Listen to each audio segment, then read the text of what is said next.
I'm your host, Audrey, and welcome back to Eagle Time, the podcast where Rodriguez Prep Academy students share their voices, stories, and insights with the world.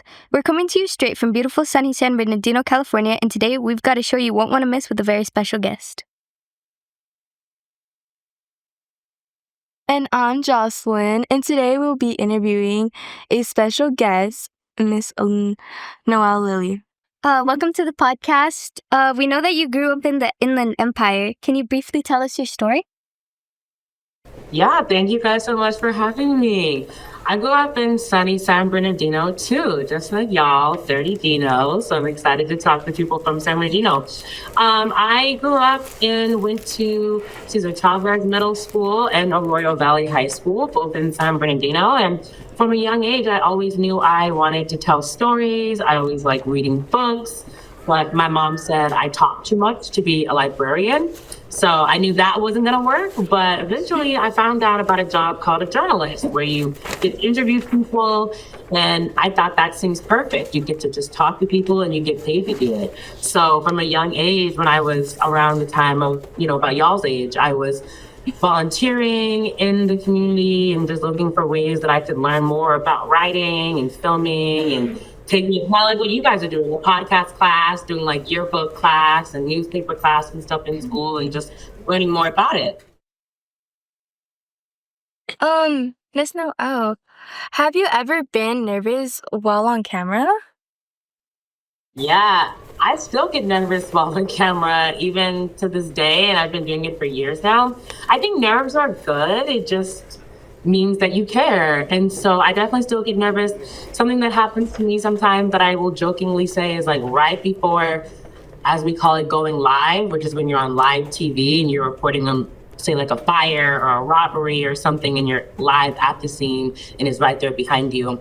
And I've had times where right when it's my turn, my mind just goes blank. I don't know if that's ever happened to y'all before. You go completely blank, you lose everything you're about to say. So I definitely still get nervous. I definitely still have those feelings, but I think you just pause, take a breath, and you move forward. And so I think that's just how I push through it, but I still get nervous all the time. Right. So since you still get nervous, as you said, someone like me, I'm still a very nervous person. Walking around, I'm very nervous. What would be some advice you'd tell someone like me? I think practicing maybe on your own, like in the mirror, and like practicing, like for you guys, you're doing audio recording and podcasting, just the more routine and the more repetition you do, the more comfortable you'll get with it. And one thing that we talk about in journalism and in the news business is that you really want to sound like yourself. You want to sound conversational. You don't want to sound like now I'm on TV and now I'm on the radio and like putting on a fake persona. So the more you think about just being natural, just being yourself and reporting as if you're talking to a friend. I think if I'm at a story, how would I say this to my friend or to my mom if I was telling her what I did for the day or what story I covered for the day? So trying to think of it that way is something that helps me. So that's what I probably would do. Thank you. Yeah. What prior experience do you need to be a journalist? Yeah, that's a great question. I think for most journalism careers, they want you to have gone to school for journalism. And that can be either like an associate's 2-year degree or 4-year bachelor's degree. But beyond that, they also wanted to see if you had a little taste of what the actual job would be like. So internships and extracurricular activities are always really great. So being involved in a newspaper club, being involved in a local radio station. And once you get to college level, when you're doing internships, many of those are paid opportunities. And you can put that down on a resume when you're applying for a job to show, hey, I have experience. So definitely those are kind of the things that they would look for, that real experience of showing you know how to talk to people, find out what's going on, and then write together an article or a news report, and just having some of that educational background too. What's the worst weather you've ever had to report in? The worst weather? Yeah. Oh, probably like a snowstorm. I'm in New York City right now, and it's maybe 20 degrees today. So it's definitely, you guys are in t-shirts and I'm very jealous because we're still in coats. But it's very cold weather. So definitely like snowstorms. Thankfully, I haven't covered hurricanes. I know if you guys have ever seen videos of reporters getting like blown away, like the wind of a hurricane or a tsunami. Thankfully, I've never done that, but I've covered fires, which, you guys know, obviously we've had a lot of those in California recently, and personally covering a lot of snowstorms have been crazy. Speaking of the weather on your reports, have you ever been in danger on any of your reports? There's definitely been situations that have been dangerous. I've covered shootings before. Fires are dangerous too, because even if the fire is being put out and firefighters are there, breathing in that smoke is not good for your health. So definitely I've been in dangerous situations. And, thankfully, I think what's most important is that when you are working at a newspaper or a news TV station, that they prioritize safety over the story, because you're going to be sometimes in risky situations. That's just the nature of your job. But ultimately, if you really feel unsafe, you should feel comfortable to communicate that to your manager or your boss, and they should trust you and want to remove you from that environment. As you said previously, you said that you're in New York right now. That made me like question, do you travel a lot as a reporter? Yeah, definitely. In my job now, I do a lot more local reporting. So I'm reporting on things that are happening here in New York City. But in the past, in other jobs I've worked, I've had to travel to places like New Mexico, Washington, D.C., northern parts of California, Texas. So definitely been able to travel through work. And that's really fun too, because then you're traveling for free and just getting new experiences too.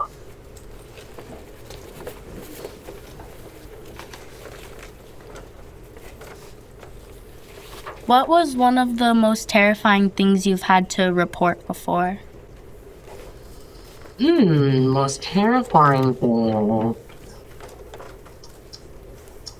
I mentioned shootings before. I don't like to harp too much on it because it's not like a daily thing, but definitely just covering, like, unfortunately, like things like gang violence, things like gun violence. Those are always scary, particularly, if the police are telling us they're still looking for somebody who did something, and, we're reporting on it, and we're out in the neighborhood where it happened, and we're asking people if they know what's going on. And if the police are still looking for the guy, I'm like, I could be talking to him. I'm asking you what happened, and maybe you're him. They're still on the loose. So that's not a daily thing, thankfully. And, we do have a lot of stories that are positive and showing the good things happening in our community. But you do have those days where, unfortunately, you have to cover the more negative stories too.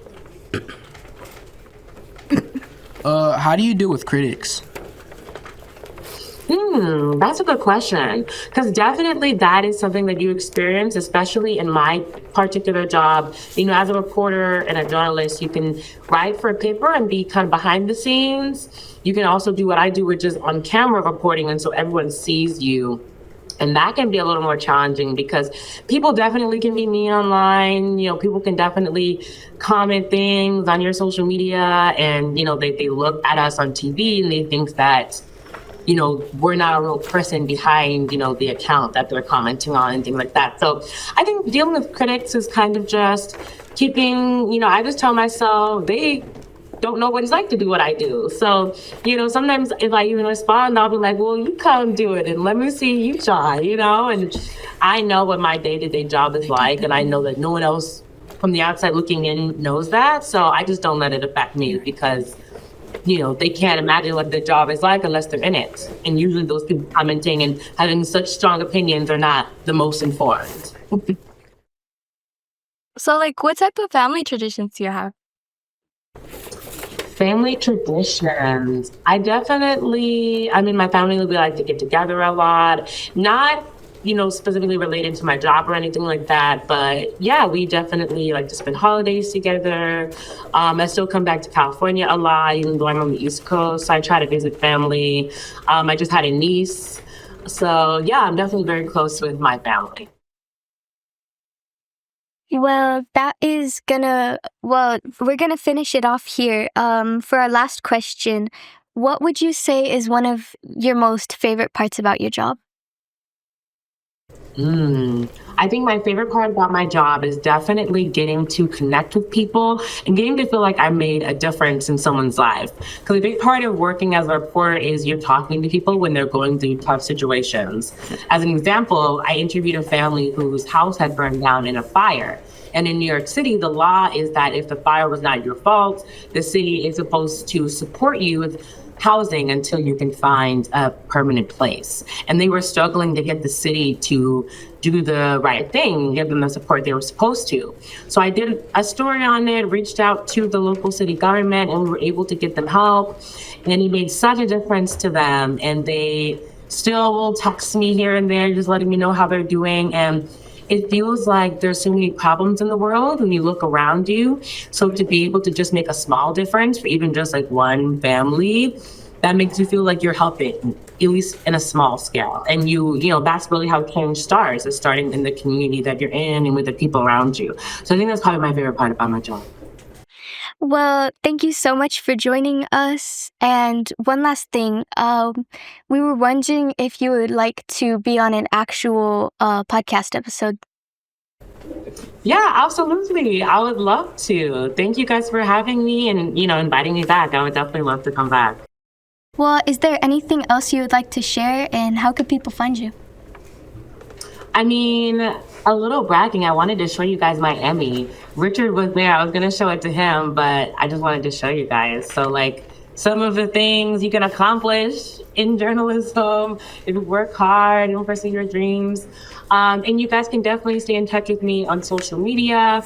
I'm at Noëlle Lilley. That's pretty much on everything.